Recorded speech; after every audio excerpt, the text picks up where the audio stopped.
I get started. My name is Nathalie Beltran Vargas, and I'm an environmental science major, and I'm a junior. I'm also the vice president for the Scientists Embracing Equality and Diversity Club, and I'm gonna pass it to our co-president, which is Danielle, and she's gonna be introducing herself now. Hi, I'm Danielle Fernandez, and I am a junior in the sports biology major. And as she said, I am the co-president of S.E.A.T. Hi, my name is Willow. I am a senior in health sciences and I am co-secretary of S.E.A.T.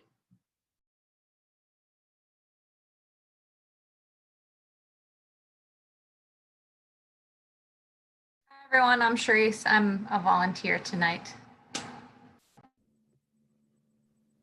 Hi folks, I'm Felicia Lundquist. I go by she, her, hers, they, them pronouns, and I'm the Director of Multicultural Affairs, also serving as a volunteer to help out tonight.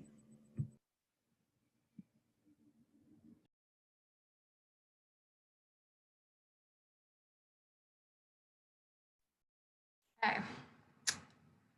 So we have a few objectives going in, and we want to just share these out so that, if people have thoughts, you can feel free to share questions or thoughts in the chat with me directly, or have dialogue in the chat. And then we'll be able to kind of keep track of those things for when we get to a Q&A point or pauses for discussion. So S.E.A.T is going to be covering what environmental justice is and what environmental racism is, and the various types of pollution, including water, air, and soil.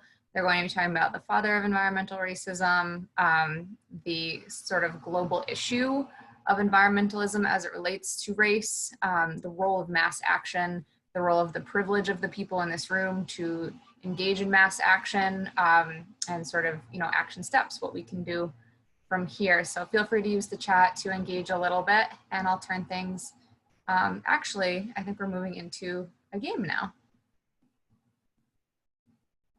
Okay, so this is a little game that I think Dr. Fowler put together for us, which is awesome.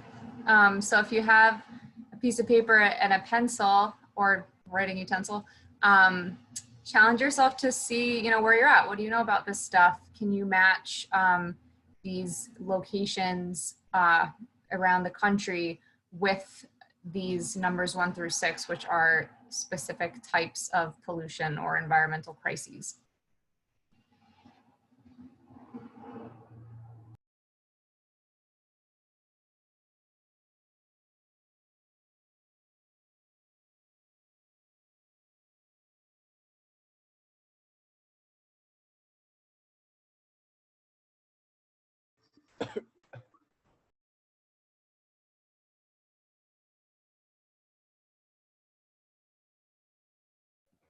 Okay, so to begin,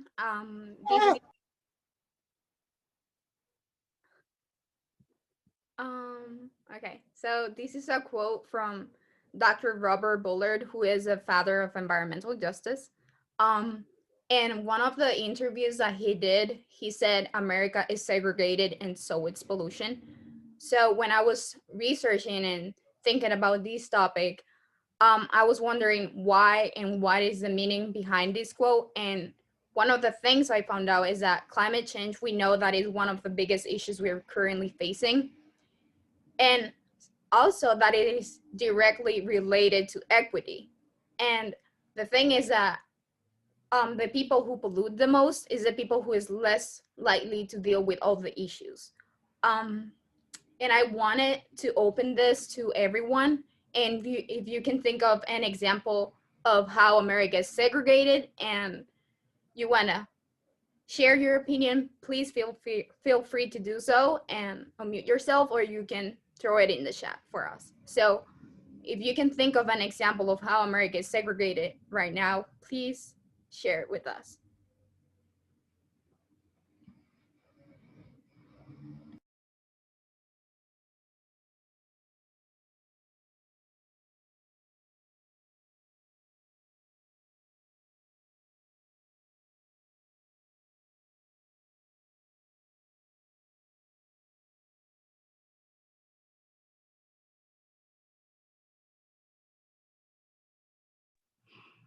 America is segregated. One person wrote in the chat through education and housing, which is very true with redlining in different communities and stuff like that.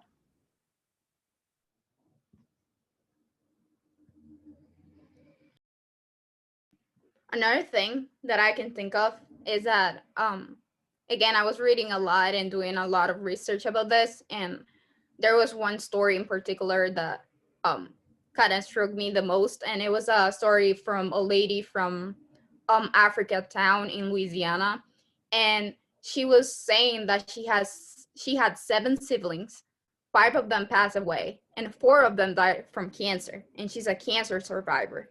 So the reason is that they live next to toxic sites, because this town is known for the production of paper, and there's a lot of chemicals involved in these processes. So I had a lot of emotions when I was listening to this, because imagine that you lose a lot of your family members and siblings because you're next to a toxic site.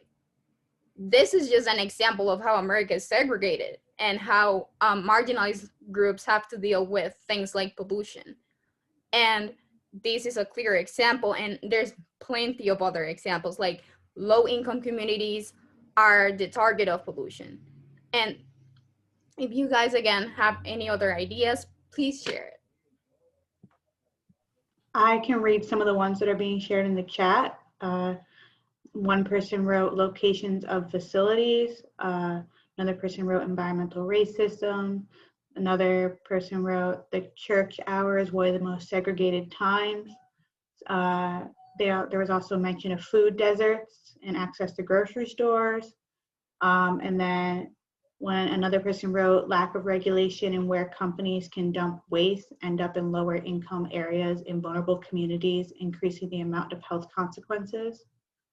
Those are just some examples that people have shared in the chat.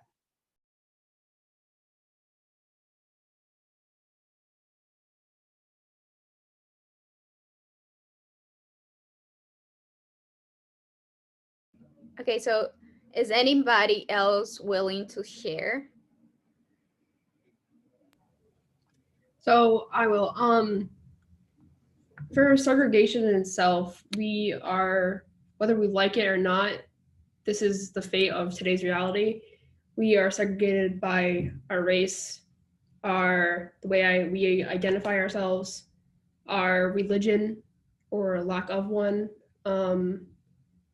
as well as the communities we live in, whether they're in the city or a certain part of town. We are all segregated no matter what. And no, we will, every single day, we try to change it. Even on this campus, we try to change that. And it will continue to be a force that needs to be reckoned with. We have to continue to realize that we are segregated and how to change those issues that we face. And not necessarily me, because I am white, but the people of color that they face, because they see the harsh side of the world more often than I will. So like taking my privilege and realizing that is a step that everyone really needs to take.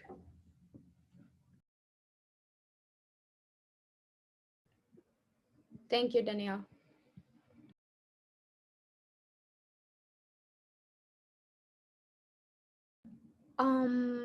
So another important thing is that we know what is environmental justice, and the Environmental Protection Agency defines environmental justice as the fair treatment and meaningful involvement of all people, regardless of race, color, national origin, or income, with respect to the development, implementation, and enforcement of environmental laws, regulations, and policies. Fair treatment means that no population due to policy or economic disempowerment is forced to bear disproportionate share of the negative human health or environmental impacts of pollution or environmental consequences resulting from industrial, municipal, and commercial operations, or the execution of federal, state, local, and tribal programs and policies.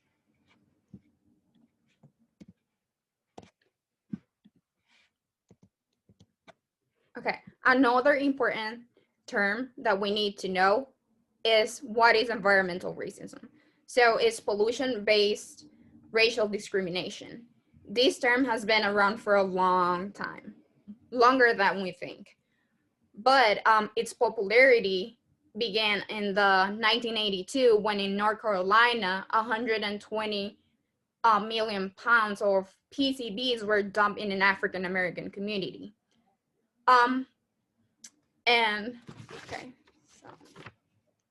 Many people are thinking, what are PCBs? So PCBs are man-made organic chemicals consisting of carbon, hydrogen, and chlorine, and they're known to produce byproducts that are very harmful to us, like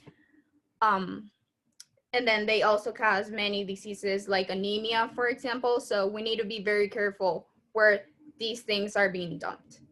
And these people were protesting because, again, they were the target.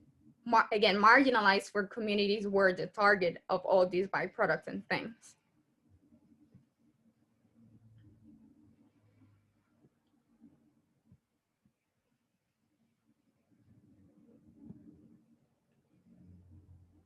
I saw someone raising a hand. If you want to unmute yourself, feel free to do so. Sorry, Natalie, that was because I asked people to raise their hand if they had ever heard of environmental racism before, just out of curiosity. So that's where you saw that. Okay. And you can use the reactions too. I know there's in the participants you can raise the hand, but also there's these great reactions that you all can use too if you agree with things that Natalie is saying or answering questions that Sharice is putting out there.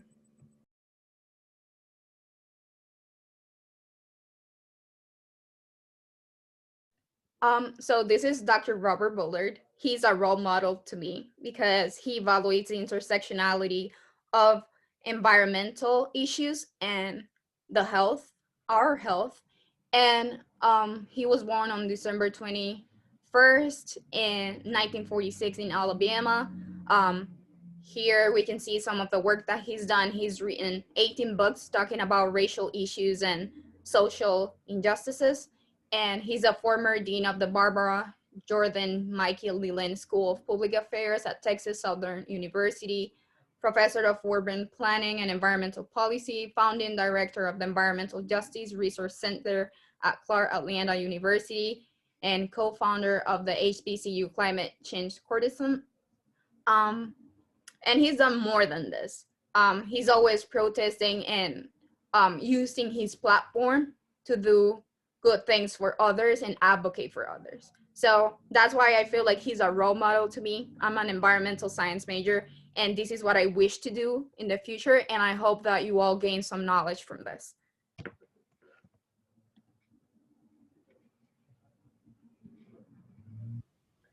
So why does race matter when we speak about these environmental issues?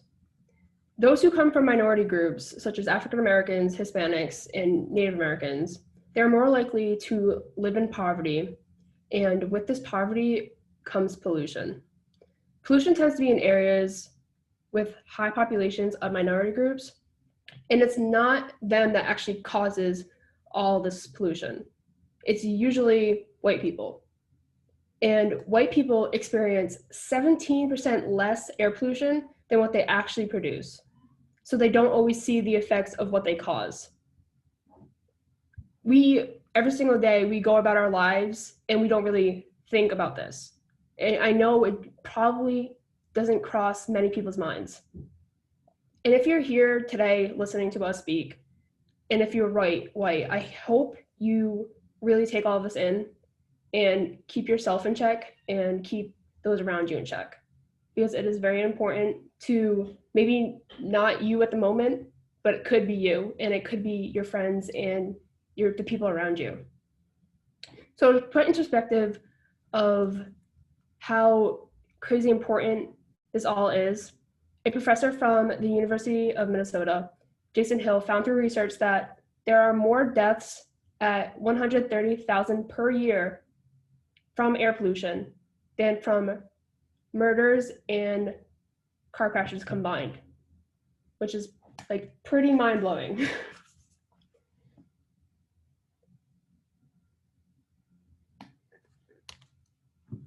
There we go. So this is a specific example of pollution.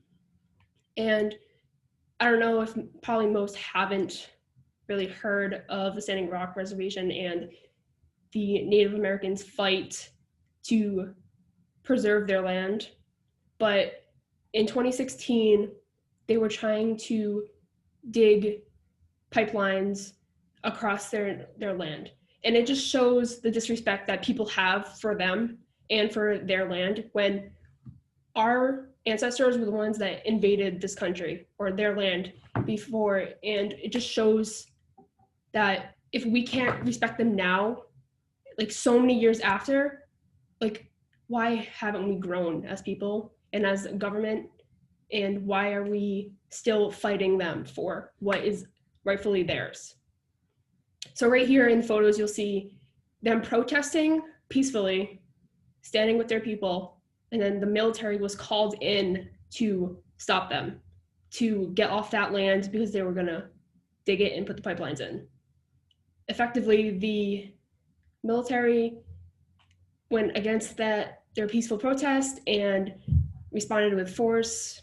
And in our next slide, we're going to show a video of that.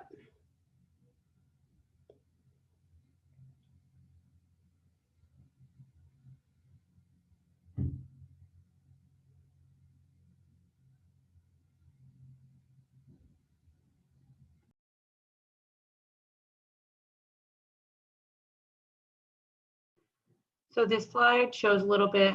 It shows the pipeline reroutes, and it shows the map of the pipeline to give you more of a visual of what occurred during that time, and so that you can see that this was the protest site and where the pipeline was placed through the land.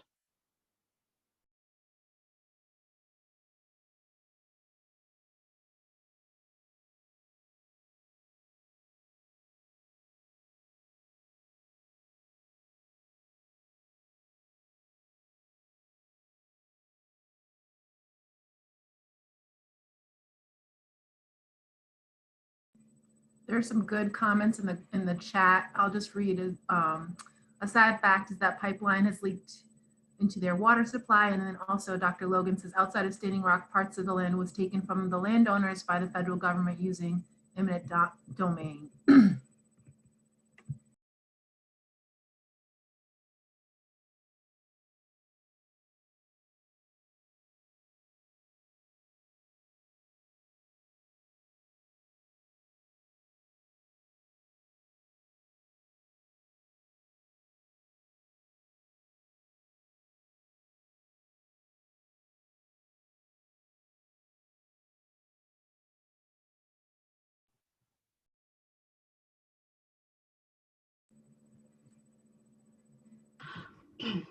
So for this part of the presentation, we're talking about Flint, Michigan, which I'm sure many people have heard of, and the water pollution that occurred there. In 2014, lead from water pipes began leaching into household water supplies. Lead has serious neurological effects, especially in developing children. Over 80 people developed Legionnaire's disease, which is basically, it affects the lungs, and it also just affects the whole body and can lead to nausea, vomiting, and can actually hospitalize a lot of people. It took over 2 years for this problem to be acknowledged and for safe water to be provided in water bottles for people in Flint, Michigan.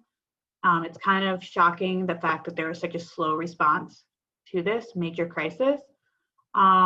This image that says the key problem shows the concentration of parts per million of chloride in the water in Flint compared to Detroit. And you can see that it increases as you go farther in, and it talks about different areas of Flint, Michigan. It's a little hard to see, but high amounts of chloride is corrosive, and then it eats at the iron and the lead in the pipes, therefore infecting the water, and that is what caused the lead and the iron to be leached into the water supply. And the lead that actually is leaked into the water, effectively what it does, it stops the neurotransmitters in the body, and it pretty much slows the person down, so they're not able to think at full capacity or perform everyday tasks like a normal person would because of the disease that was caused by their water. And as according to different areas, the highest water lead levels found was in predominantly African American communities. And by the end of 2017, less than half the pipes were replaced, but lead levels were still extremely high. Many people, including the mayor of Flint, felt that the slow response was triggered by systematic racism and the implicit bias within the justice system. One study published by the International Journal of Environmental Research and Public Health discovered that students who were exposed to this were less likely to attend schools. If you want to go to, and then this next slide is talking about air pollution. So many schools in Massachusetts have a higher chronic absenteeism. Basically it's more often for kids not to go to school in Massachusetts, especially here in Springfield. There is a positive correlation between greener space and a good academic performance, test scores, restored attention capacity, decreased stress levels, cognitive development, and reduced mental fatigue. You can definitely see it in this map. If you look where Springfield is in Massachusetts, you can see a lot more dark blue and light blue colors, which reflects a higher amount of absences. Because of the poor air quality, this has a direct relationship to different illnesses such as cardiovascular disease and reduced lung function and a poor cognitive function, and can then lead to poor health overall in everyone, including children. And then at the top, it says, what are particulates? And particulates, according to the Environmental Protection Agency, define particulates as a complex mixture of small particles and liquid droplets made up of different components such as nitrates, sulfates, organic chemicals, metals, soil, or dust particles.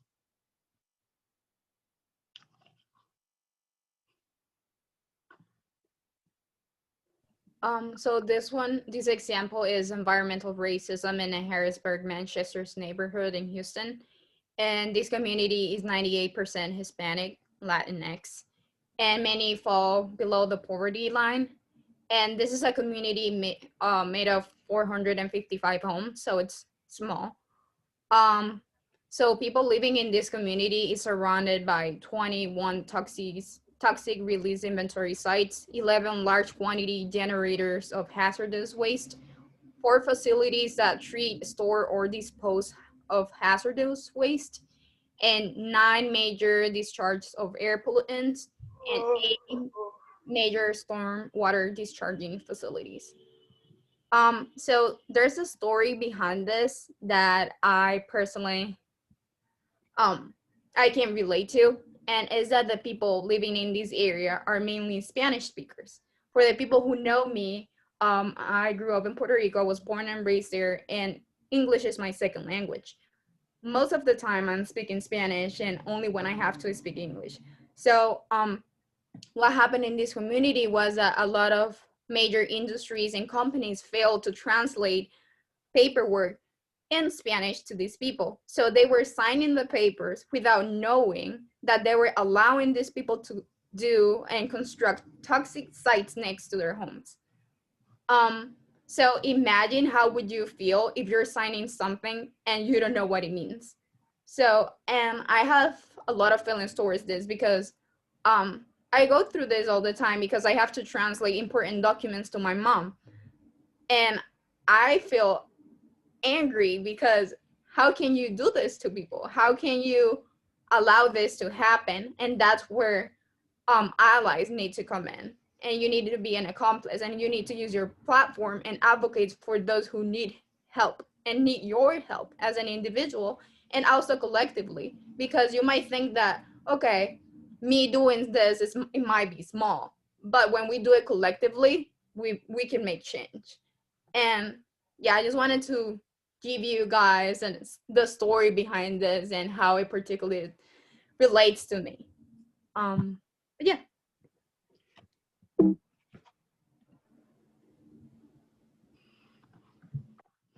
And now as we go on, we're discussing pollution in soil. This community is greatly affected by soil pollution.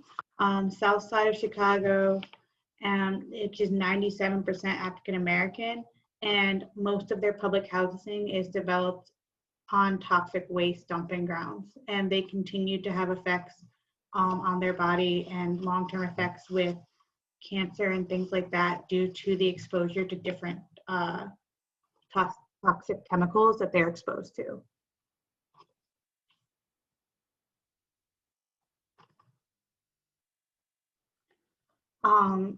This is talking about soil pollution in West Jefferson, Alabama. There were issues with odor and flies, spilling of dark fluids in landfills, and there are over 173 operational landfills in this area. And this community is 90% African Americans.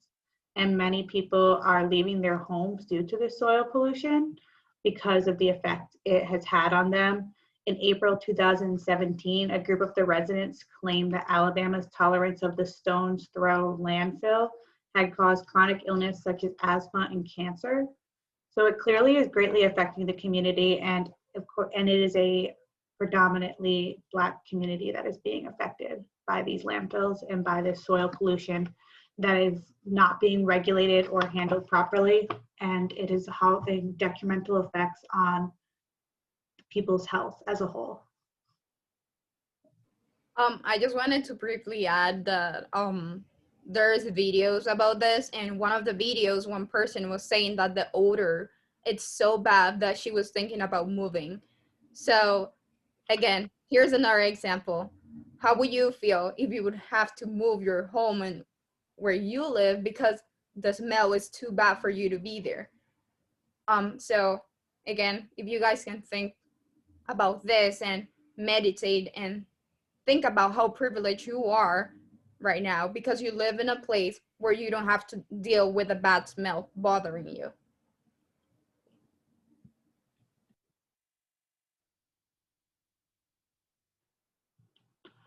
Obviously, another problem across the globe that many of us are aware of is the fact that sea levels are rising.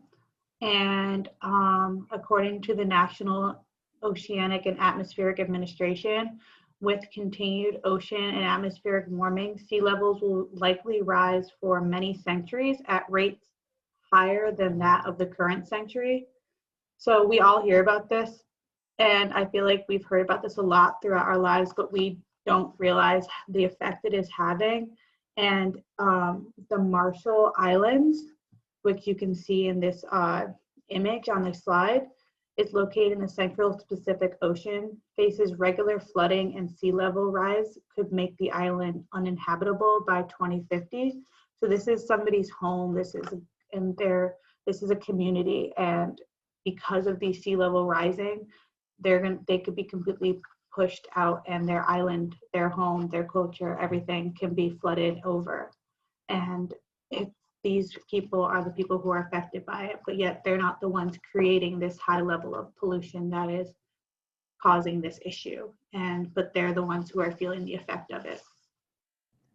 So also there's a lot of history that occur on the Marshall Islands. I don't know if you guys are familiar with this, but the military used these islands as a lab. They used to test nuclear bombs in this area.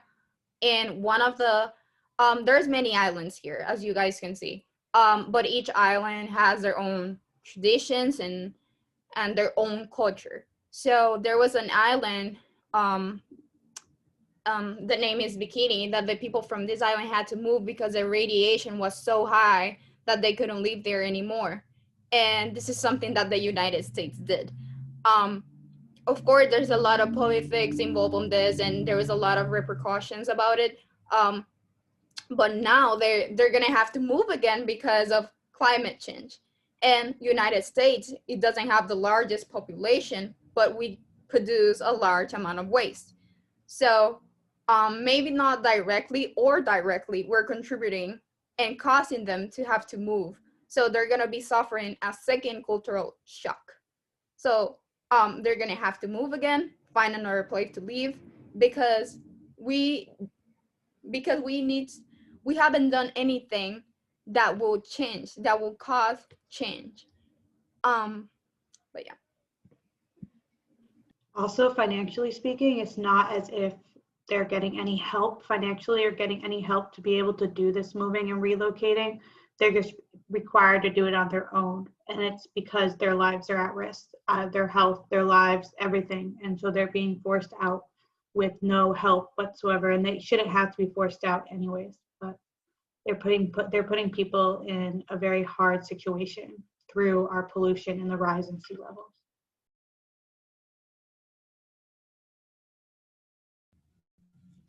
All right, so you heard all this information, and now you're probably thinking, like, what can I do in my life to change or slowly try to change what the state of the world is currently in?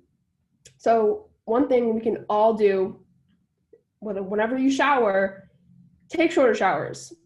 For every 1 minute you're in the shower, you're using 2.5 gallons of water. And not only are you using that much water, but you're also using so much energy to heat the water. Because I doubt many of us take cold showers. As well as that, what we can do is start to conserve the amount of energy and electricity you use at home.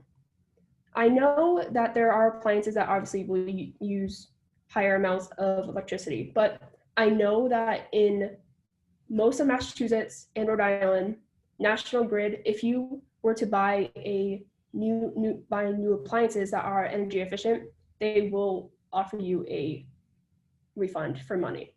So like, yeah, sure, you're putting money out, but it's also gonna benefit you and the entire the globe in the long run.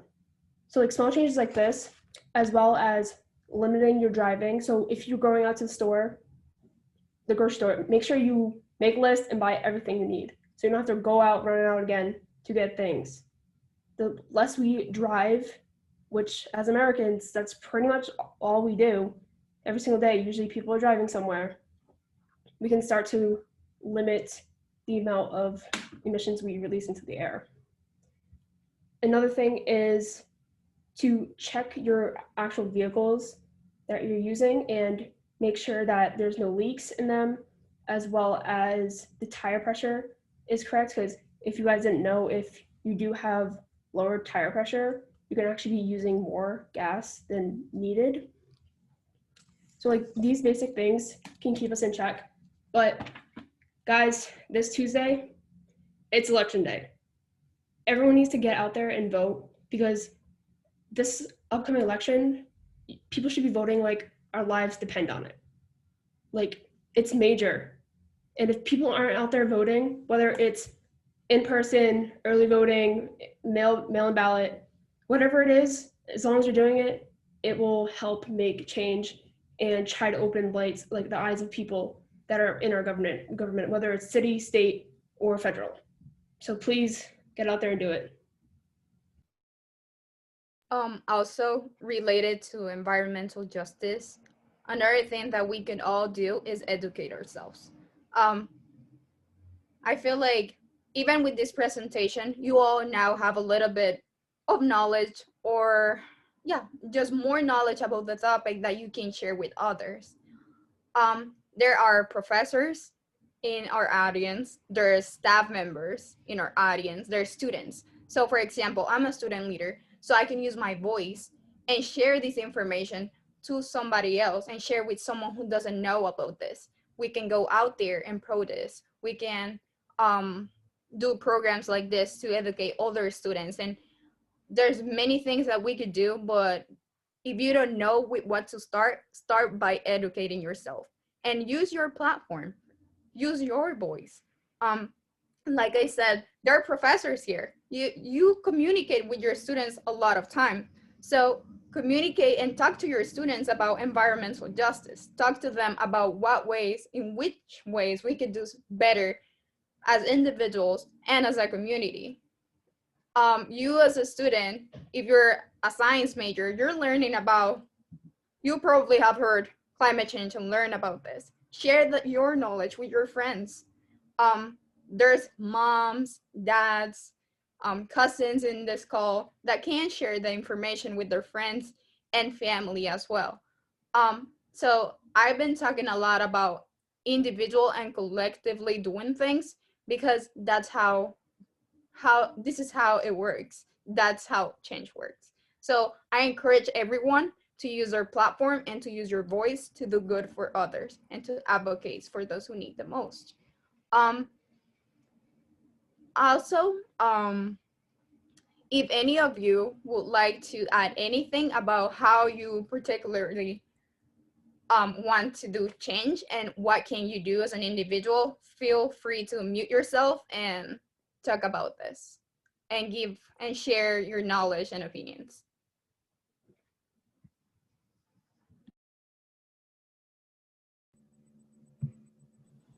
Hi, this is Paris. By the way, you guys are doing an amazing job. I really enjoyed your presentation. Personally, what I do to lessen my carbon footprint, not too long ago, I changed my diet to pescatarian, and eventually I plan on becoming vegan because one of the main things that contributes to pollution is like meat production and meat farming, and some people they don't know that that affects our environment. So I think that that would be a good way of lessening your carbon footprint and being healthier as an individual. Thank you, Paris. Would anybody else want to share? Take a break for you, Daddy.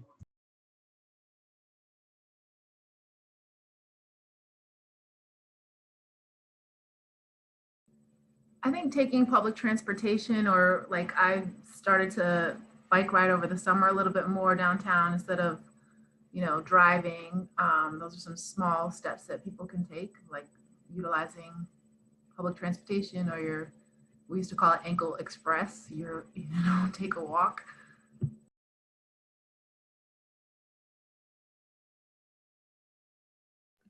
I can't see the chat, but Danielle, would you mind helping me with that?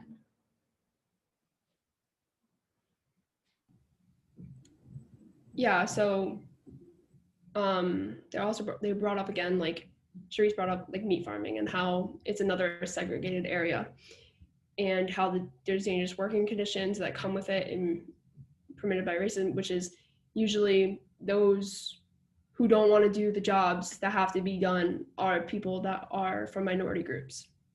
Like I know one firsthand that my mother is a general manager of a plastics company in Providence, and pretty much her entire workforce are people from south of the border. So people from Mexico, Guatemala. So her whole, like everyone is speaking Spanish. And it's people that don't want to do that work. And people say that there aren't jobs available, but there are. It's just people that aren't going out there to find them. So another comment was in here. Lisa said a really good Netflix film is Kiss the Ground. So I guess that's something to look into watching. And Dr. Logan said the entire food system has issues. Consider the conditions of those who harvest fruits and vegetables. That also brings up a point of the forest fires right now that are happening in California, that have been continuing happening.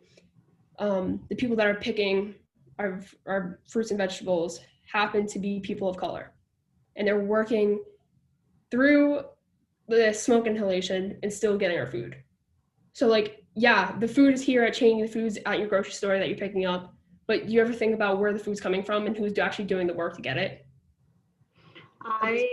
Actually, personally, one of my very first jobs, I was only 15, and I was working and I was getting paid under the table at a farm, and I was sent into the fields to pick strawberries all day for 12 hours. And it was me and a family of migrant workers, including a young boy who was probably only 11. And we were sent out into the fields, and we were not provided any water, and we were told to just pick the strawberries all day for over 12 hours. And I ended up with sun poisoning and everything like that. And I had the privilege where I was able to work there for 2 weeks, get the money that I needed to go on a mission trip and volunteer in a different community. And then I was able to quit. But that family and that poor boy, who I still think about, did not have that ability or the able to leave that system that he was in. And so eventually, that, thanks to a couple of people that I talked to, that farm got reported for the way they were treating their workers and everything. But it still was completely unfair to those people. Also in the chat, Dr. Susan Joel says most labor laws don't apply to farm workers.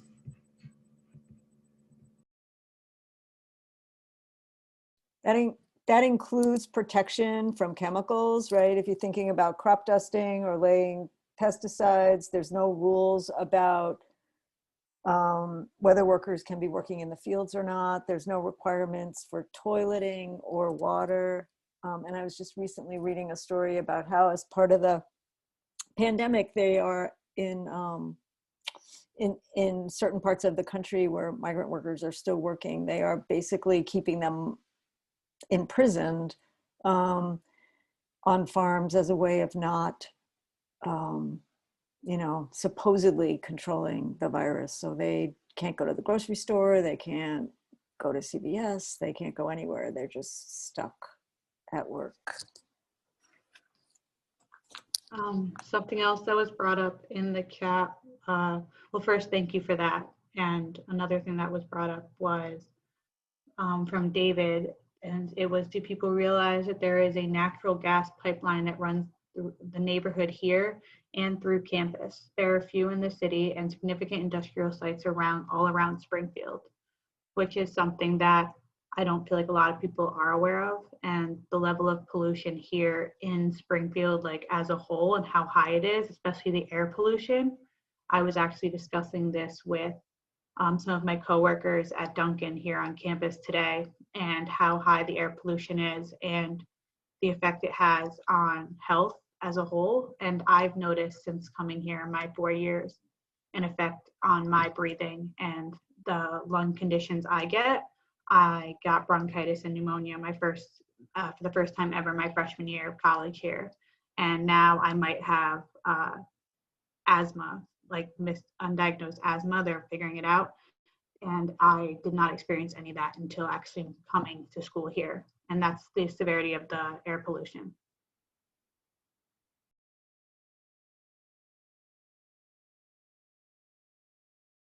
And I'm not sure if most people know this, but Springfield actually has some of the highest asthma rates of the entire country. So that shows that the air pollution here is real and it's prevalent.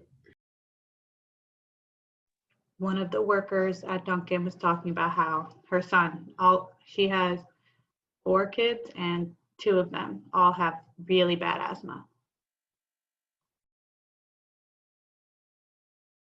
There's another in the chat, says a good number of municipalities, okay, I can't talk today, will authorize less parks and green spaces and more non-residential building in urban sections of the cities. There's also Western Mass Asthma Coalition, is what I also read here. And Sharice, So, go ahead, that's it. So obviously there are a lot of issues and they need to be addressed, and there is major importance of mass action. So basically, at the individual level, it is important to maintain people by keeping people informed, keeping yourself informed, keeping updated on current issues, gaining access to resources to help combat environmental problems. Also, protests are important. Use your platform and voice to support the cause. And of course, as we all know, and Danielle already explained very well, we need to vote. We get to decide who the people are that represent us, and if we don't vote, people who are incapable of making positive change could end up in power, and people who will end up causing more detrimental issues. It's important that the people in power understand that environmental racism is an issue and that climate change is an issue, and the effect it is having on our country and on the world as a whole, and especially on minorities in different communities and things like that. And they need to believe in science, and they need to do something to combat these issues. So it is important that we vote. Threats to environmental justice, policymaking, and law enforcement.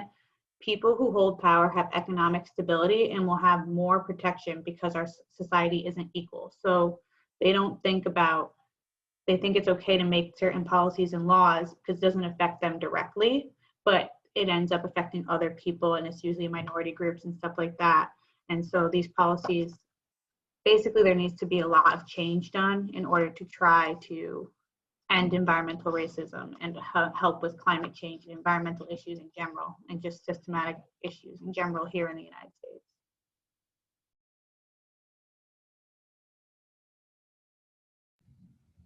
So going back to like what I said earlier, white people hold privilege and in where they live, which effectively leads to the minority groups such as Black people or Hispanics. They will more or less be in places where there are high levels of pollution. And no matter where these areas are, the pollution affects their overall like living. And like, as I think someone said in the chat, that they're pretty much, they want to build more buildings for people to live rather than parks. And it shows that they're trying to cram more people into one city, which effectively will only make the air pollution rise. So taking that into account, you have to realize your privilege if you are able to live in the outskirts of the suburban areas instead of a city.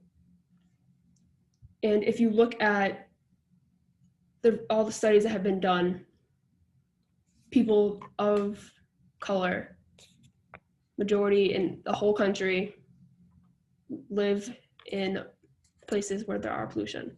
If you are white and if you're in this call right now, please listen to me right now. You need to take your privilege and voice what you're learning now and continue to educate yourself.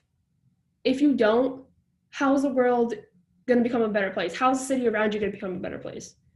How is your family, your peers, everyone around you going to become better? If we don't share our knowledge, what effectively are we doing to help the future generations that come after us? And if we don't start to speak up and make change, there effectively won't be a habitable earth to live on. Like, you need to realize your privilege and start voicing it. Don't wait, because time's ticking. There's also another example that Dr. Robert Bullard talked about in one of his interviews, and is that he brought up an example of a, sorry for the background noise. So he brought up two different examples, one of a white male earning $10,000 a year and an African-American male making from $50,000 to $60,000 a year. And he mentioned that for a white male making $10,000 a year, he's more likely to move out of his neighborhood and get into a middle-class neighborhood. In comparison with an African-American male earning that amount of money, he's less likely to move out of his neighborhood. And one of the things that he said is that systemic oppression and racism doesn't allow marginalized groups to grow and prosper. We have limits, which is not fair. So all of us, yeah, we can get good jobs, but it's hard. It's harder because we have to face a lot of problems and issues because of the color of our skin. So if you are white, you're gonna have that privilege over me because I'm a person of color. So this is just another example where America is segregated. We cannot prosper and grow at the same pace as other people because of the color of our skin and where we came from.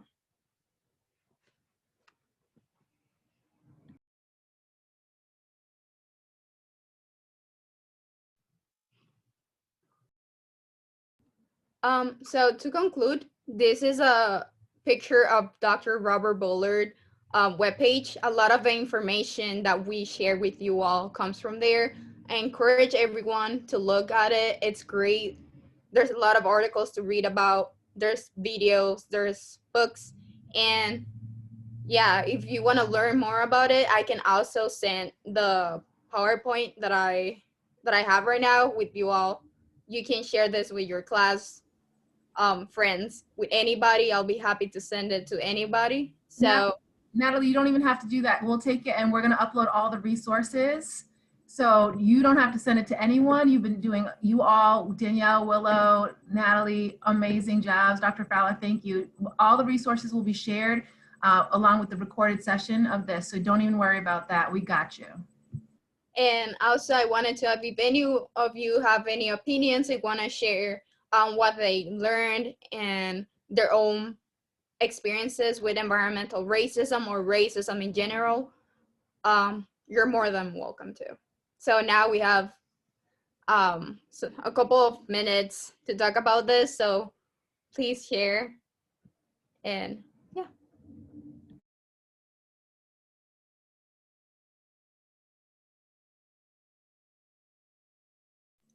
There's a lot of thank yous in the chat to you all. Great job. Any more questions for our presenters? Someone said y'all crushed this presentation. I agree, y'all rock.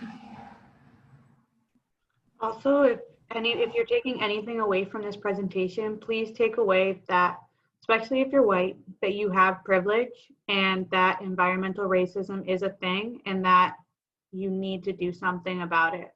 And no matter, just by being here and educating yourself is a step, but there are more steps after this that need to be taken.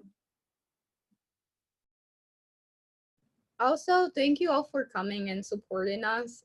This is an important topic. Yes, thank you. Thank you very much. Yeah.